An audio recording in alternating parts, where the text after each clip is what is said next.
ആരാ? ഹലോ, ഞാൻ ബിന്ദു. ഹലോ. നമ്മുടെ ചാർലി ചായന്റെ. ചാർലിക്ക് വേണ്ടി നമ്മുടെ ജെയിംസ് കുട്ടി ചായൻ ഏർപ്പാട് ചെയ്ത കാര്യമാ. ഞങ്ങളിതുവഴി ടൂറിനിറങ്ങിയപ്പോ ചാർലി ചായൻ ഒന്ന് കണ്ടു കളയാമെന്ന് കരുതി. ബിന്ദുവിനും താല്പര്യമാ. അയ്യോ, സമയമില്ല. ഇതൊന്നോ രണ്ട് കാപ്പി കുടിക്കാനുള്ള സമയമേ ഉള്ളൂ. എന്റെ അങ്കിളിന്റെ ഹൃദയം പൂവാ, ചെമ്പരത്തിപ്പൂവ്. എന്റെ ചേച്ചി എല്ലാം കൊണ്ടും ഭാഗ്യവതിയാ. നിങ്ങൾ തമ്മിൽ ശാരീരികമായും മാനസികമായും എന്തൊരു പൊരുത്തമാ.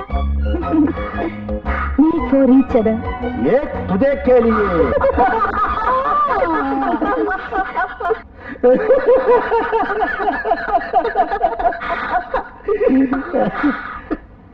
അങ്കിളും വലിയ നാണക്കാരനാ. ചേച്ചി ഇത്ര മോഡേൺ ആയിട്ട് മടിച്ചാലോ? നിങ്ങൾ തമ്മിൽ ഇഷ്ടപ്പെട്ട പിന്നെന്തിരിക്കുന്നു? ചെല്ലു ചേച്ചി, ചെല്ലുന്നേ. ചെല്ല ബിന്ദു. എന്റെ ഈശോ, എന്താവോ?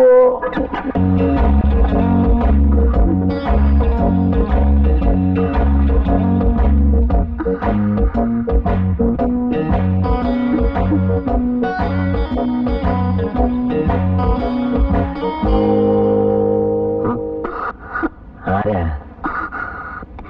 ഞങ്ങള് വേളാങ്കണ്ണി വന്നതാ. അങ്ങനെ വേളാങ്കണ്ണി ഇതല്ലോ. മത്തായി ചേട്ടൻ എല്ലാം പറഞ്ഞില്ലേ? ഏത് മത്തായി ചേട്ടൻ? നിങ്ങളെ ആരാ ഈ മുറിയിലോട്ട് പറഞ്ഞോട്ട്?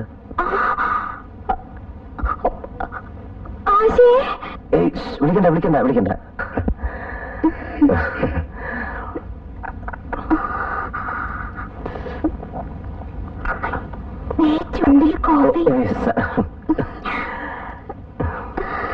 ഈ കൂടിക്കാഴ്ച ഞാൻ ഒട്ടും പ്രതീക്ഷിച്ചതല്ല. പാവം മത്തായി ചേട്ടൻ ഒത്തിരി കഷ്ടപ്പെട്ടിട്ടാ ഒരു വേളാങ്കണ്ണി ടൂർ സംഘടിപ്പിച്ചത്. ഒറ്റയ്ക്കൊരു സ്ത്രീ ചെറുക്കനെ കാണാൻ വരുന്നത് ശരിയല്ലല്ലോ. ഓ, ഈ കാലത്ത് അങ്ങനൊന്നുമില്ല. ഒന്നാട്ട് ഒന്നാട്ട്